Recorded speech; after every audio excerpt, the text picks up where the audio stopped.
the world. Speaking of global reach, let's telecast our global news on pain management and controlled substances contracts. This is a presentation of attorney Kenneth Haber from Boyd's, Maryland. The moderator on this set is attorney Ramesh Khurana of the Khurana Law Firm. Let's view these two well-recognized gentlemen. This is Ramesh Khurana, attorney at law. I have my office in Gaithersburg, Maryland.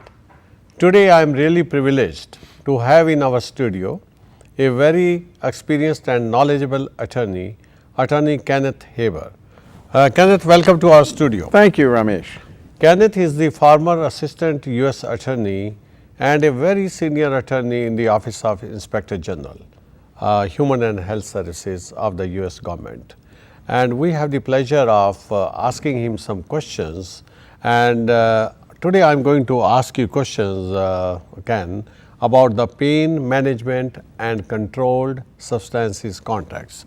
So first of all, just tell us the basic information. Are we talking about these contracts between the physicians and patients? Yes, we are. Can you please explain what types of contracts we have in mind? Yes. Yes. When you're dealing with patients who are using controlled substances, sometimes they'll come in and say they have pain in order to get them. And sometimes they truly have pain and sometimes they don't have pain.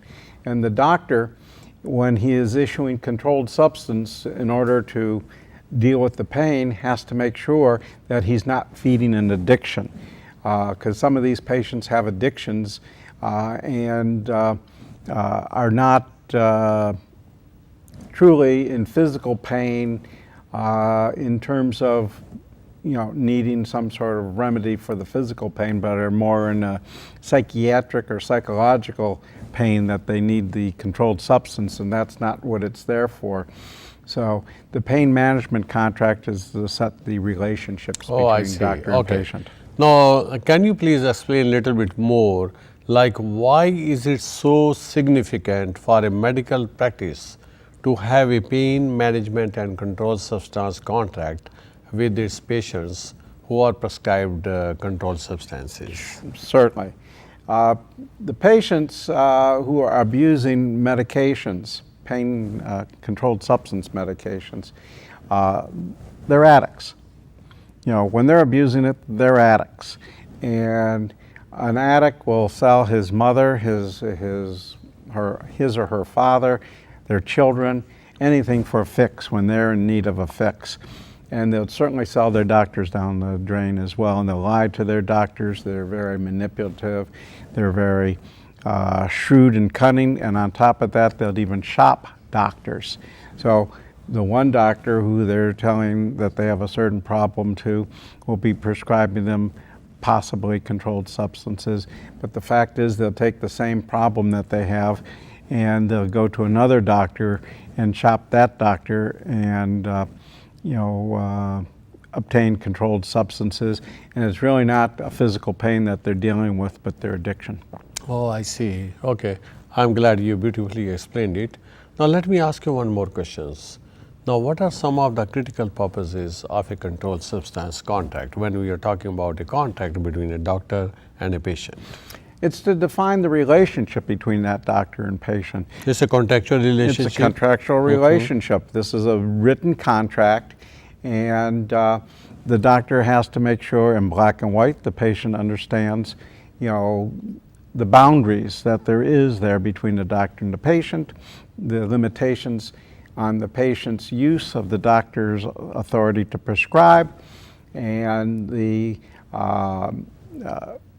requirements of that patient in order to obtain the medicine that they're seeking from the doctor.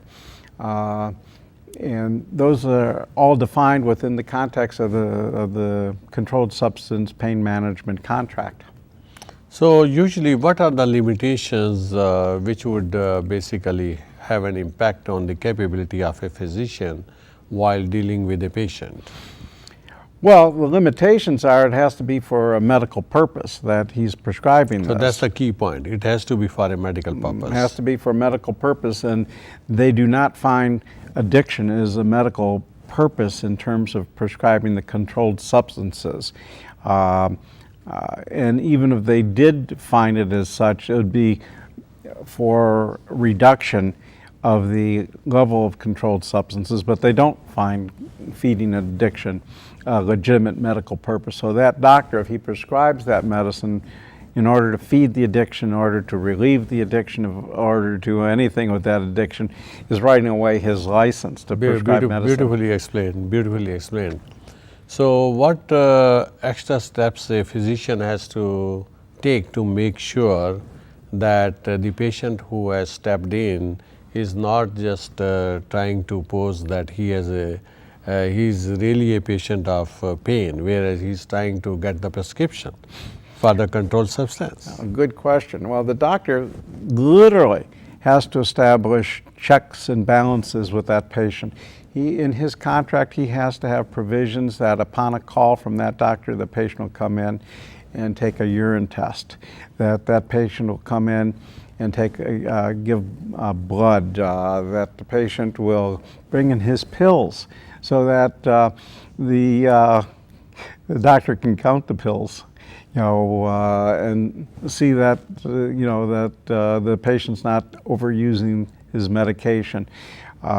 He will have in his contract that the patient will only have one prescribing doctor for controlled substances, or at most that the patient identifies any other doctors and authorizes the doctors to consult with each other if anybody else is to prescribe controlled substances for some other purpose for that patient, so that they can keep track of it. They'll have a provision in there the doctor can consult with the pharmacy, and the patient has to go to one pharmacy, and that patient goes to more than one pharmacy.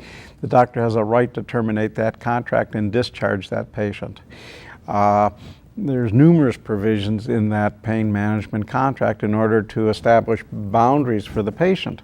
Now, that patient may try to exploit the situation, try to get around those, but if the doctor is staying on top of it, then he might be able to keep his license. But these patients will shop doctors, they will exchange. Find the weak points, right? Find the weak points. These people are craving, the controlled substances. And it's, like when you're hungry past a certain point, you're going to do just about anything to even get a hamburger at the fast food place because you're that hungry after a certain point.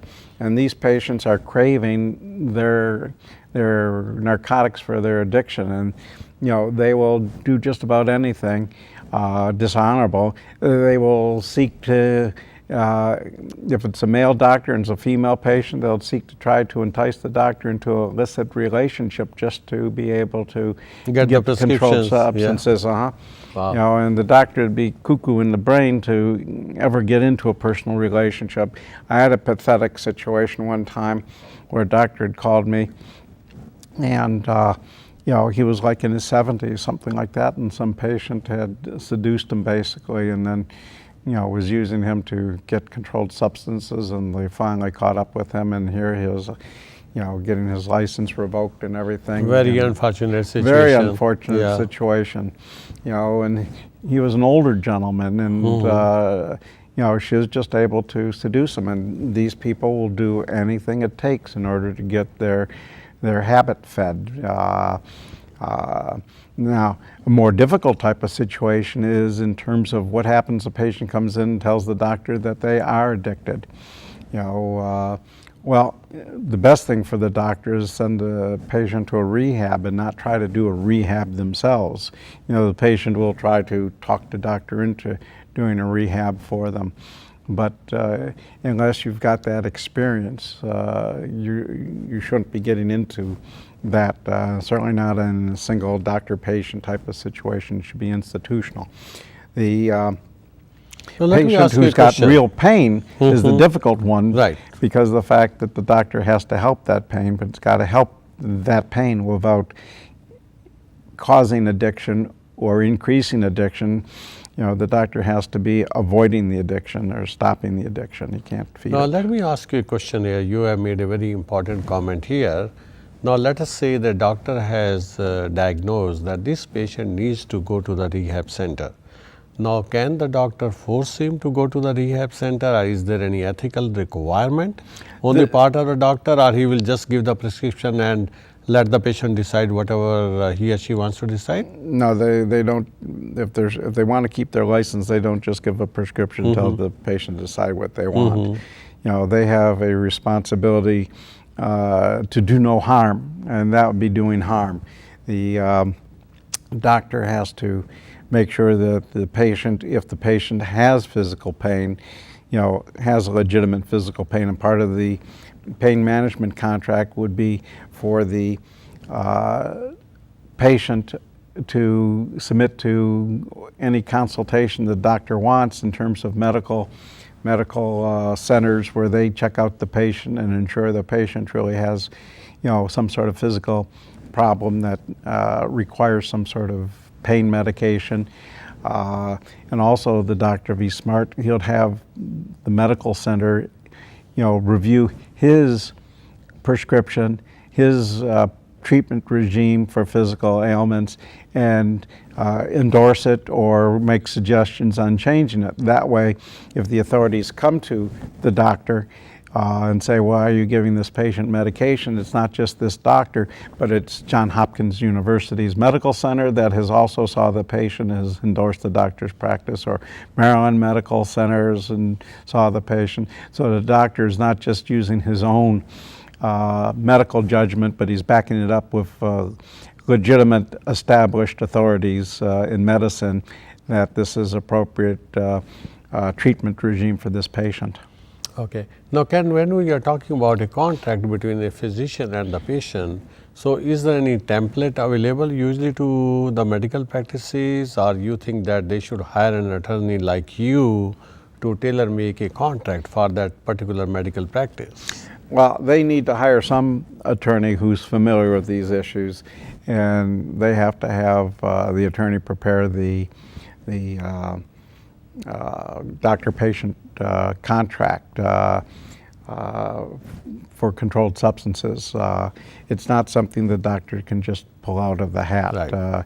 The doctor has to know what he's doing, has to have legal counsel as far as his legal requirements and ethics, so that it's not just a matter of, you know, doing what he thinks medically is appropriate, because it doesn't matter what he thinks medically appropriate. That's why I even suggested that the doctor needs to get a second opinion from an established medical authority, so that it's not just himself saying this is what the patient needs. No, all the medical records go to this other medical center that has an established reputation, and then they examine the patient, they make a decision, is this a malingerer who's just trying to get controlled substances, or is this somebody who truly has a problem with physical pain that needs to be dealt with controlled substances? The question also becomes, are there alternative methods of treating the pain?